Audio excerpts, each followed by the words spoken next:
I always thought my apartment walls were thin because I could hear my neighbors arguing. But last week, the voices changed. They weren't arguing anymore, they were whispering. Calm, slow, repeating the same sentence. Don't look at the cracks. At first I laughed it off, but then I noticed something terrifying. The cracks in my bedroom wall weren't the same as before. They had spread, and they looked like fingerprints pressing from the inside. The whispers grew louder at night. I tried recording them, but every device I used came back silent, as if muted. Only my ears could hear the soft, urgent phrase, "Don't look at the cracks." I stared at them in the dim light. The fingerprints seemed to move slightly, shifting like someone was pressing against the wall from the other side, desperate to get out or in. I tried ignoring it, hoping sleep would reset reality. But shadows gathered near the cracks, darker than the room itself. At midnight, I felt a tap on my shoulder. I spun around empty. The whispers continued, now layered. Multiple voices repeating the same phrase. My pulse raced. I realized the cracks weren't random, they were alive, feeding on my attention, growing with every glance. I called the landlord the next day. He laughed nervously. "Old building. You get used to it." But I knew it wasn't normal. That night, I felt movement beneath the floorboards, soft crawling sounds. The whispers had multiplied. They weren't just behind the walls anymore. They were inside my head, pressing ideas into me, forcing me to stare at the spreading fingerprints. I tried covering the cracks with tape and paint. It didn't help. The next morning, the wall looked worse, thicker cracks, deeper prints, and shapes that almost resembled faces screaming silently. Every reflective surface in the room echoed the movement, even mirrors. The whispers intensified. "Don't look away. We are here." I couldn't eat, couldn't sleep. I was trapped with the wall and its horrors. I slept sitting upright, flashlight in hand. Every creak of the building sounded like footsteps approaching. Then came the soft, deliberate scratching like nails against plaster. I turned toward the largest crack. A shadow moved across it. A figure. No, something pressed against the wall, pushing, bending the surface like wet clay. The whispers urged me closer. "Touch us." "Seals." I tried recording video, hoping to capture proof. My camera showed only static. Every frame flickered, but one moment caught my eye, a pale hand, human but elongated, pressing through the largest crack. It vanished the next second. My heart pounded. I realized this wasn't a trick of the mind. Whatever was in my walls was real, patient, and aware of me. I left my apartment briefly. When I returned, the hallway smelled faintly metallic, like blood. The walls were colder than they should be. The whispers didn't stop. When I entered, they guided me to the bedroom. The fingerprints had deepened. I touched one lightly. It was wet, soft, alive.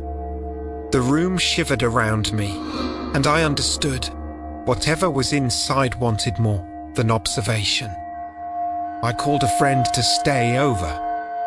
He laughed at first, but when I showed him the cracks, he froze.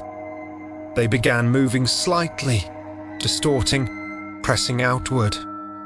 My friend's eyes widened, and he whispered, "There, trying to get out." I nodded. That was it. Whatever was in my walls wasn't trying to scare me, it was trying to escape, using the cracks as a conduit into our reality. That night, the whispers became a chorus. Multiple voices, urgent, pleading. But not for me, they were threatening each other, fighting inside the walls. Shapes pressed against the cracks, hands clawing. One larger form pressed through, forming a grotesque face in the plaster.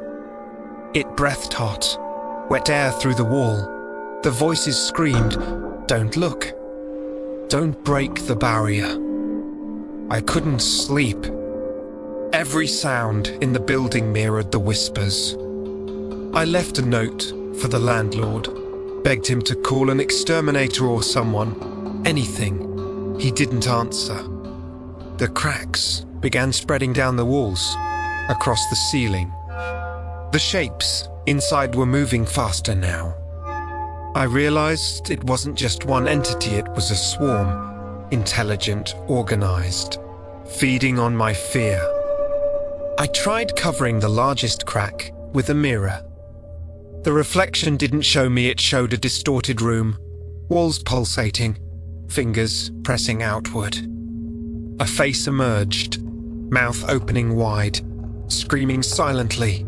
I dropped the mirror. My phone buzzed with a notification. No app, no sender. Text: "You shouldn't interfere. They will break free." Panic consumed me. I couldn't ignore it. I considered moving out. Bags packed. I opened the door and the hallway stretched impossibly long. Shadows moved unnaturally, whispers guiding me back into the bedroom. The walls rippled, cracks multiplied. The voices now sounded like a single, mocking entity. "You belong here. You belong with us." I realized escape was no longer possible. The apartment wasn't just haunted, it was sentient. I barricaded myself in the bedroom, but the walls groaned, pressing inward. Shapes pushed against the plaster like a tide of hands. I screamed, but my voice was swallowed. My reflection in the mirror showed my face stretched, twisted, screaming silently. The whispers became commands. "Touch us. Let us in. Become part of the wall." I was no longer just a tenant, I was prey. Hours passed, or maybe days, I couldn't tell. My flashlight flickered. The largest crack began to open, wider, forming a gaping maw in the wall. From inside came wet, breathing sounds. Hands, fingers, pale arms pressed outward, writhing, reaching. The voices shouted simultaneously, "Join us. Stay with us." Every instinct screamed to run, but the walls themselves blocked the exit. I struck the wall with a chair. The surface rippled like liquid. I fell back, gasping. The shadows condensed into forms' faces, hands, torsos all pressed against me. The largest figure moved as if alive, grinning with hollow eyes. Whispers screamed, "You cannot resist. You are ours." Every step I tried to take away was mirrored by the wall closing in, suffocating. My phone buzzed.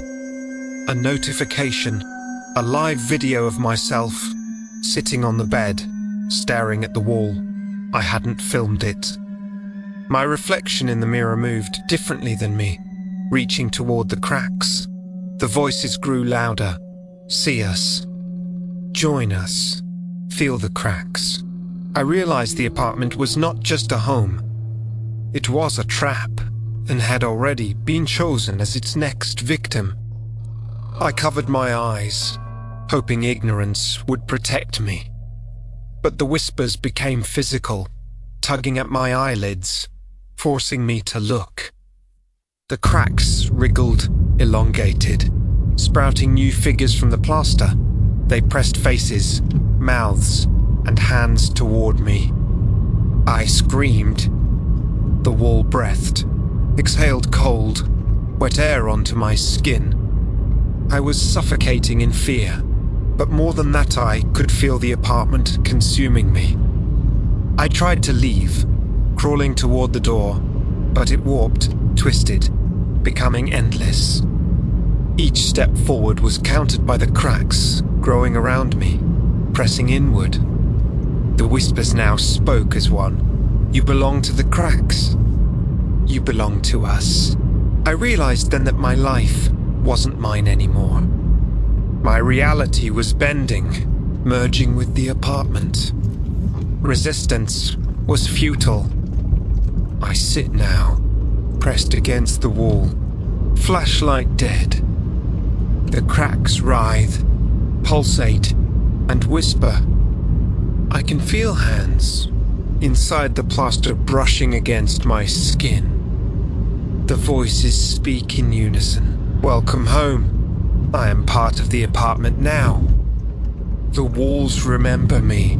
The whispers never stop. If you see an old building with cracks that look like fingerprints, don't enter. Some walls are alive, and they never let go.